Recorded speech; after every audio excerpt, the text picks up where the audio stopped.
जोर से बोलेंगे सभी, जिंदाबाद जिंदाबाद। गिग वर्कर, प्लेटफॉर्म वर्कर, कितने लोगों ने शब्द सुना है? जिन्होंने सुना है वो हाथ खड़ा करें, और जिन्होंने नहीं सुना वो खड़ा करें। जिन्होंने नहीं सुना, गिग एंड प्लेटफॉर्म वर्कर, ठीक। तो गिग एंड प्लेटफॉर्म वर्कर नया शब्द है। इसमें वर्कर्स की संख्या भी करीब 80 लाख से ऊपर हो चुकी है।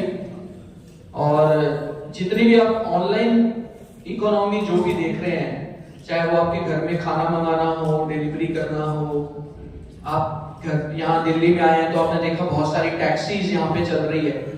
तो जो टैक्सीज आप ऑनलाइन ओला, उबर, रैपिडो या ब्लू स्मार्ट या जिससे भी बुक करते हो, वो सब इस गिग इकोनॉमी, प्लेटफॉर्म इकोनॉमी का पार्ट है।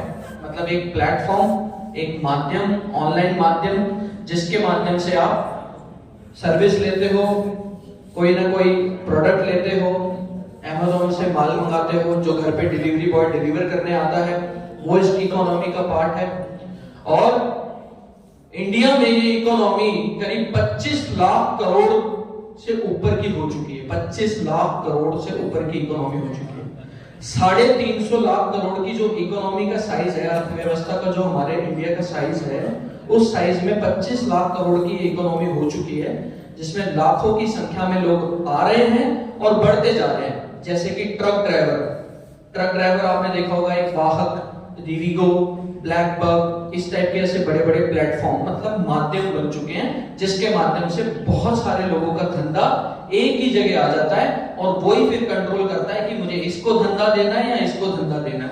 और अगर मैं वो धंधा जैसी कम देता है तो मैं अगर आवाज उठाता हूं तो मेरी आईडी को बंद कर देता है। अब मैं कहीं नहीं जा सकता, अब मेरे पास मार्केट में कहीं पर धंधा नहीं है मेरा व्यापार करने के लिए। तो ये बड़ी बड़ी कंपनियां जितनी भी मार्केट में आई और इन्होंने यहाँ पे अपना धंधा बनाया और धंधा बना के पूरी की पूरी एकाधिकार कर दिया। आज हम बात कर रहे हैं यहाँ पे असमानता और भेदभाव में। यहाँ पर कंप्लीटली असमानता है, कंप्लीटली भेदभाव है। लोगों की खुद की गाड़ी है, लोगों का खुद का इन्वेस्टमेंट है, लोगों ने लाखों रुपए इस धंधे में लगाया है और कंपनी ने उन लाखों रुपए जो उन लोगों ने लगाया ना, उसको दिखा के विदेशों से अरबों खरबों रुपए उठा के उनको पूरा का पूरा जड़ से उनको खत्म कर दिया, पूरा अपने अंदर एकाधिकार कर लिया। जितनी भी आप कंपनियां मार्केट में देख रहे हो, एक समय तो उनको इतनी कमाई दी, महीने का लाख रुपए ले जाओ, 1.5 लाख रुपए ले जाओ, 2 लाख रुपए ले जाओ, और आज ऐसी हालत पे ले आई है कि वो 10,000 रुपए भी नहीं कमा पा रहा है।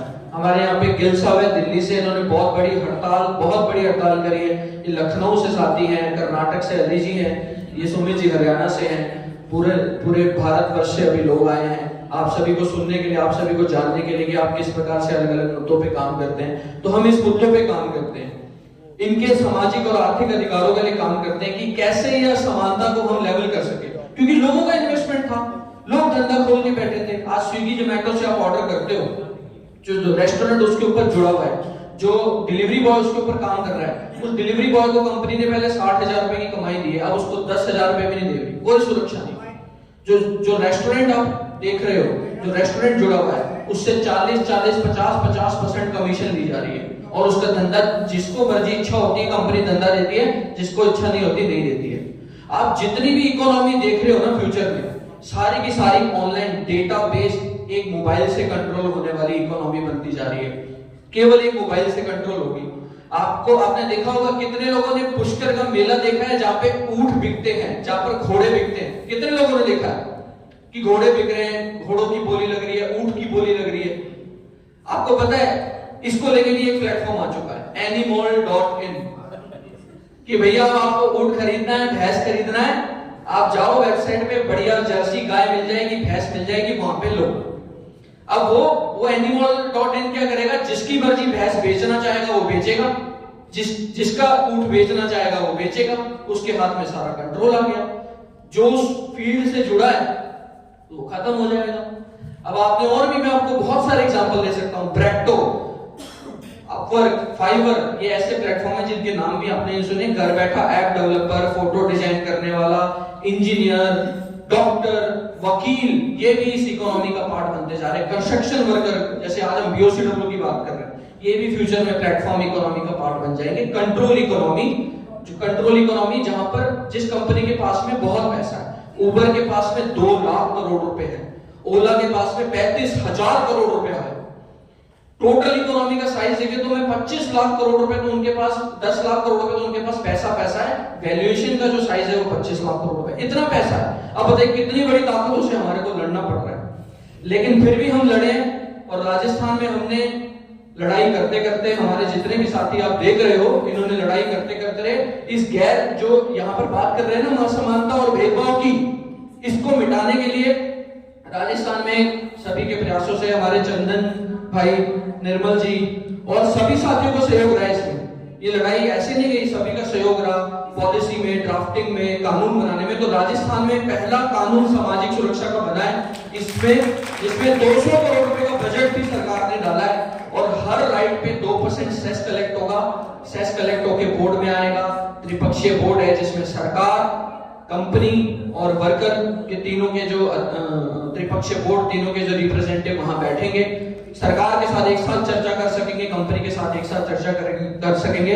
आज भी हम ट्रांसपोर्ट डिपार्टमेंट में गिल साहब हमें लेकर गए, और मोटर व्हीकल एग्रीगेटर गाइडलाइन, मतलब जो ट्रांसपोर्ट से जुड़ी गाइडलाइन है, ये कंपनियों को कमीशन क्या होना चाहिए, कैसे चलनी चाहिए, कौन सी गाड़ी इसमें आनी चाहिए, कौन सा कानून उस पर लागू होता है, इसको लेके मोटर व्हीकल एक्ट के अंदर एक गाइडलाइन बनी है। वो गाइडलाइन सरकार हर राज्य को इम्प्लीमेंट करनी है। तो यहाँ जो दिल्ली की सरकार ने भी इम्प्लीमेंट करी, तो आज हम वहीं पे होकर आए हैं और वहां पर सुझाव दिए अपने कि क्या इसमें बेहतर किया जा सकता है। तो लेकिन हमें आप सभी का साथ चाहिए होगा।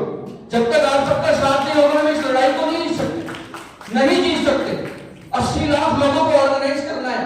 भविष्य में 2030 तक 1 करोड़ की संख्या में हो जाएंगे। इतनी बड़ी कंपनियों से हम अकेले कहां लड़ेंगे? नहीं लड़ सकते भाई साहब, नहीं लड़ सकते। हम सबको एक दूसरे के मुद्दों में साथ देना पड़ेगा, हम सबको एक दूसरे के मुद्दे के लिए लड़ना पड़ेगा। जभी जाकर हम अन्याय, भेदभाव और असमानता के खिलाफ लड़ पाएंगे, जभी जाकर हम हमारे यहाँ पर अधिकार स्थापित कर पाएंगे। जिंदाबाद, जिंदाबाद, जिंदाबाद, जिंदाबाद। मैं सिर्फ आशीष भाई नहीं, हमारे बीच में देश का पहला, जब हम मजदूर की बात करते हैं तो हम सोचते हैं domestic workers, construction workers, industrial workers, ये वर्कर्स। पहली बार देश का जो पहला संगठन बनाया है, Indian federation of tab based transport workers के सारे साथी हैं, मैं सबका स्वागत करता हूँ। ध्रुवज्योति भाई असम से आए, आलू भाई उनका स्वागत करता हूँ मैं। इनायत भाई कर्नाटक से आए, उनका स्वागत करता हूँ मैं। नील भाई बंगाल से आए, उनका स्वागत करता हूँ मैं। सुमित भाई दिल्ली से, उनका स्वागत करता हूँ मैं। जावेद भाई लखनऊ से, उनका स्वागत करता हूँ मैं। आशीष भाई राजस्थान से, और हमारे लीडर कमलजीत, उनका भी स्वागत करता हूँ। तो ये बहुत महत्वपूर्ण लड़ाई है, सबका बहुत बहुत स्वागत है। सूरत से, हाँ सूरत से, गुजरात से, भाई इधर आइए। सूरत, गुजरात, अब सुबह बात हो रही थी गुजरात से, बोला ये गुजरात से आए हैं, ये मोदी जी के राज्य से आए हैं। तो मजाक कर रहे हैं सुबह से।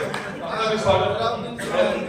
हमारे वो आशीष को बोल दिया, आपको कुछ एक शेख सलाउद्दीन जो है, हाँ कल बोल दिया, ठीक है। सलाउद्दीन भाई इस संगठन के जनरल सेक्रेटरी हैं, इनके लिए भी बहुत बहुत तालीम। तो एक ऐसी वर्ग, एक ऐसा नया समुदाय गिग वर्कर्स, उसको संगठित कर रहे हैं। देश का पहला संगठन है और पूरी दुनिया के लिए मिसाल बन रहा है। आप सबका बहुत बहुत स्वागत है, बहुत बहुत धन्यवाद।